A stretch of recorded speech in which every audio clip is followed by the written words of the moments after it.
तट की सरहद पर एक घना जंगल था जिसे लोग रहस्यमयी जंगल कहते थे। बुजुर्गों की माने तो सदियों पहले वहां एक समृद्ध राज्य था जिसके राजा वीरभद्र ने अपना खजाना इस जंगल में कहीं छिपा दिया था। कहा जाता कि जो भी उस खजाने की खोज में गया वह वापस नहीं लौटा। इस डरावनी कहानी के कारण गांव के लोग जंगल के पास जाने से भी कतराते थे। खजाने की खोज का निर्णय गांव में दो दोस्त राजू और मोहन बचपन से इस कहानी को सुनते आ रहे थे। उन्हें हमेशा से रोमांच पसंद था और वे खजाने की खोज करना चाहते थे। एक दिन जब गांव के बुजुर्ग फिर से इस रहस्य की चर्चा कर रहे थे तो राजू ने उत्सुकता से पूछा, अगर ये खजाना असली है तो किसी ने इसे ढूंढने की कोशिश क्यों नहीं की? बुजुर्ग दादू काका ने कहा, कई लोग गए थे बेटा, लेकिन कोई लौटकर नहीं आया। कहते हैं जंगल में कोई रहस्यमयी शक्ति इसकी रक्षा करती है। मोहन को यह बात चुनौती जैसी लगी। उसने राजू से कहा, हमें कोशिश करनी चाहिए, अगर हम सफल हुए तो हमारा नाम इतिहास में दर्ज हो जाएगा। राजू को भी यह विचार पसंद आया। दोनों ने योजना बनाई कि वे रात में जंगल में जाएंगे ताकि कोई उन्हें उनसे रोक न सके। रहस्यमयी जंगल की पहली रात। उस रात दोनों दोस्त मशालें और खाने पीने का सामान लेकर जंगल की ओर निकले।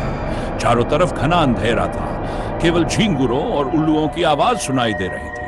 जैसे ही वे जंगल के भीतर गए, हवा ठंडी हो गई और अजीब सी फुसफुसाहट सुनाई देने लगी। अचानक झाड़ियों के पीछे से एक काला साया गुजरा। राजू घबरा गया। मोहन, हमने बहुत बड़ी गलती की। ये जंगल सच में शापित है। मोहन ने हिम्मत दिखाई, डरने की कोई बात नहीं, ये बस हमारा भ्रम है, हमें आगे बढ़ना होगा। कुछ ही दूर चलने पर उन्हें एक पुराना पत्थर का स्तंभ दिखा जिस पर अजीब अजीब निशान खुदे हुए थे। उन निशानों को देखकर मोहन ने अंदाजा लगाया कि यह शायद कोई प्राचीन भाषा हो। लेकिन उससे पहले कि वे कुछ समझ पाते, जमीन हिलने लगी और एक गुप्त द्वार के भीतर दोनों दोस्त हिम्मत जुटाकर अंदर गए। भीतर एक संकरी सुरंग थी जो अंधकार से भरी हुई थी। जैसे जैसे वे आगे बढ़े, दीवारों पर जलते हुए दीपक अपने आप प्रकट होने लगे। मोहन ने उत्साह से कहा, लगता है हम सही रास्ते पर हैं। अचानक उनके सामने 3 रास्ते आ गए। यह तय करना मुश्किल था कि कौन सा रास्ता सही था। तभी दीवार पर एक शिलालेख चमक उठा, जो सच्चे दिल से आए वही सही मार्ग पाए, जो लालच में फंसे वे नष्ट हो जाए। राजू ने ध्यान से देखा और कहा, हमें बीच का रास्ता लेना चाहिए क्योंकि यह रास्ता सीधे और जाता है। जैसे ही आगे बढ़े, रास्ता और भी संकरा होता चला गया। जमीन कांपी और दीवारों से नुकीले निकलने लगे। उन्होंने झुककर खुद को बचाया और दौड़ते हुए खजाने का रहस्य। आखिरकार वे एक विशाल गुफा में पहुंचे जहां बीच में सोने, चांदी और हीरो से भरा एक बड़ा संदूक रखा था।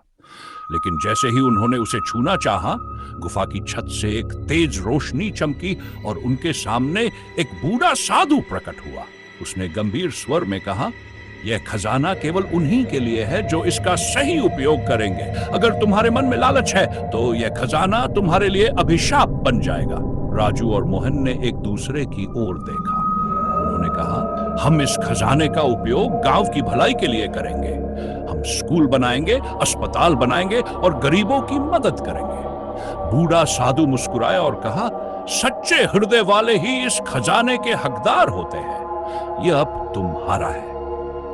गांव की तरक्की। जब वे खजाना लेकर गांव लौटे तो लोगों को पहले यकीन नहीं हुआ, लेकिन जब उन्होंने गांव के लिए नया स्कूल, अस्पताल और कुएं बनवाने शुरू किए तो पूरा गांव उनकी तारीफ करने लगा। अब नवागढ़ केवल एक गांव नहीं रहा बल्कि एक समृद्ध बस्ती बन गया। इस तरह दो दोस्तों की हिम्मत, बुद्धिमानी और नेक इरादों ने पूरे गांव का भविष्य बदल दिया।